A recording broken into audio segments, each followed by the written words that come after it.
The Union Jack. The British flag, if you think about it, is kind of a Frankenstein assortment of 3 different national flags. It's a combination of the flags of England, Scotland, and Ireland. Sorry, Wales. But that can't be the end of this video, so let's dig a little deeper here. To start with the flag of England, which can also be called St. George's Cross, we don't know exactly where or how it originated inside of England. It is known that in 1188, the kings of England and France both decided to go on a crusade together, and in order to distinguish their armies, the English used a white cross and the French used a red cross. Somehow and at some time, the English may have adopted the red cross that was used by the French. There is a legend that King Richard the Lionheart on the Third Crusade adopted the symbol for usage in the English crusading armies, but it's pretty unclear historically. The first recorded use of the red cross on a flag within England dates back to its use as a maritime flag used within the English Navy in 1545. During the English Reformation, St. George rose to become the primary patron saint of England, and all the religious flags other than his own were abolished within the country. This left a lot of room for his cross to become even more associated with England.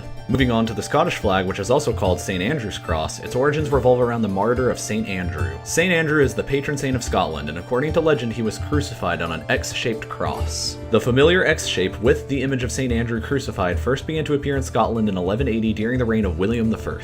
That image would also be depicted on official seals within Scotland during the late 13th century. The image of St. Andrew would be removed to form a more simple X shape sometime in the 14th century. And then in 1385, the Scottish Parliament ordered that Scottish soldiers serving abroad in France had to wear a white X on their armor to distinguish themselves. The first confirmed historical usage of the familiar white X with a blue background on a flag inside Scotland was in 1542, 3 years before the English first used St. George's Cross in their navy. The first edition of the Union Jack flag originated in 1606. 3 years earlier, in 1603, James I of Scotland had inherited both the English and Irish thrones, and in addition to Scotland ruled all 3 kingdoms. Despite how the 3 kingdoms were all ruled by the same monarch, they each remained separate. But James ordered a new flag to symbolize the union between his native kingdom of Scotland and the Kingdom of England, and so 2 different versions were created. There is the more familiar English version of the flag, which was used in England, and the less familiar Scottish version, which was of course used in Scotland. Both of these flags were used in limited forms because both kingdoms remained politically separate until the Acts of Union in 1707 formally united England and Scotland into the same country,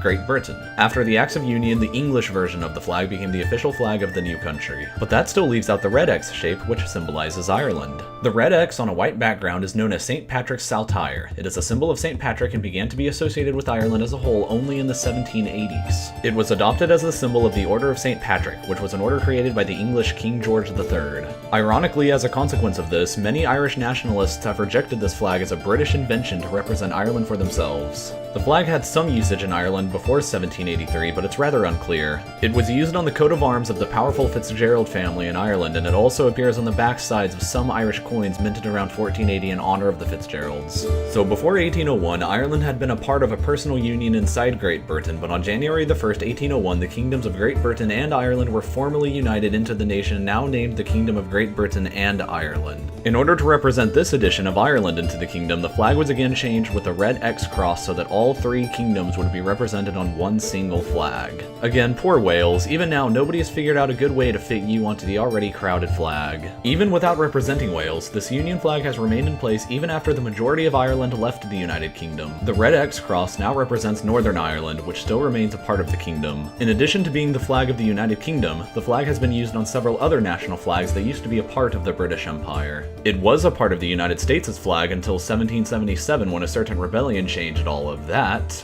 A part of the Canadian flag all the way up until 1965 when they voted to change it. A small part of the South African flag up to 1994 when apartheid finally ended. And continues to remain a part of the national flags of New Zealand, Australia, Tuvalu, the Cook Islands, Fiji, and the Canadian provinces of British Columbia, Ontario, Manitoba, and Newfoundland, as well as the United States state of Hawaii. And as for the English flag with St. George's Cross, it is also found on the flag of Alberta, Canada. With current events like the New Zealand flag referendum and the Scottish referendum to leave the United Kingdom in 2014, the status of the UK flag around the world and the status of the UK flag itself is still subject to change. What would the UK flag have looked like if Scotland had voted to leave the Union in 2014? Would the United Kingdom even have been called the United Kingdom anymore? What interesting future events might change this iconic flag? Leave your thoughts in the comments and don't forget to subscribe if you have not already. Thank you as always for watching.